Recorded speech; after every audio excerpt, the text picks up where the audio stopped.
Final Cut Pro to Premiere Pro, step-by-step transfer tutorial. This tutorial will be as short and straightforward as possible. To do this, we'll also need to install the free software DaVinci Resolve, which will act as a bridge between Final Cut Pro and Premiere Pro. Step 1. Prepare the Final Cut Pro project. First, open your Final Cut Pro X project. My first tip, make sure all your footage and the project file are in the same folder. Here, for example, you can see my folder with all the clips in the project file. When we open the project, we can see a timeline with a few clips and a music track. One of the clips includes a speed change from 100% to 400%, meaning it plays 4 times faster. Another clip has a text overlay. Some clips have transitions, like the standard cross dissolve. Step 2. Export XML from Final Cut Pro. Now that the project is ready, export it as an XML file. Choose the earliest version of Final Cut Pro XML available. Save the XML file in the same folder as your project. Then quit Final Cut Pro. Step 3. Import XML into DaVinci Resolve. Now open DaVinci Resolve and create a new project. Let's name it something like London from Final Cut Pro X. Again, set the project location to the same folder as your Final Cut project. Import the XML timeline into DaVinci Resolve. Check the timeline resolution. If your original project was 1080p but DaVinci sets it to 4K, make sure to adjust it. If DaVinci can't find a clip, click No to skip replacing it for now. You may see red media offline warnings. In my case, the music track was missing. To fix it, I reopened the Final Cut project, found the soundtrack file, and moved it into the footage folder. Then I dropped it into the DaVinci timeline and granted file access when prompted. Now the track appears correctly. Step 4. Review the timeline in DaVinci Resolve.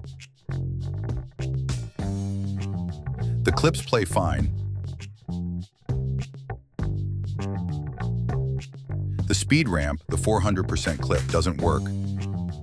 DaVinci doesn't support that speed change. The text overlay appears correctly. The cross-dissolve transition works as expected. A reframed clip at the end of the timeline is also displayed correctly. Step 5. Export XML for Premiere Pro. Now go to File, Export Final Cut Pro 7 XML. Save the file in the same folder. This keeps things organized and ensures all files are easy to access. You'll now see an XML file ready for Premiere Pro. Step 6. Import XML into Adobe Premiere Pro. Open Premiere Pro. Go to File, Import, then select the XML file we just exported. From the first glance, most elements are intact. I'm really happy with the results. From the first glance, most elements are intact. Cuts are perfectly preserved. Speed ramped clip is still missing as expected.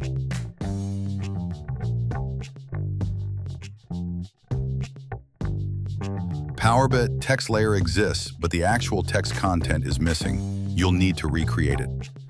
The cross-dissolve transition I've applied in Final Cut is successfully applied in Premiere Pro.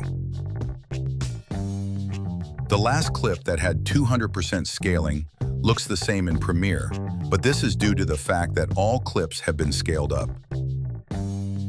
This is an issue that still exists. Still, I'm happy with the results.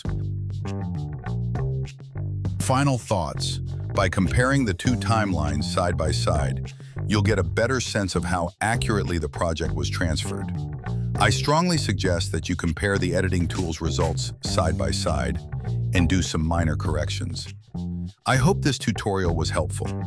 If it was, leave a comment, hit the like button, and subscribe for more tutorials.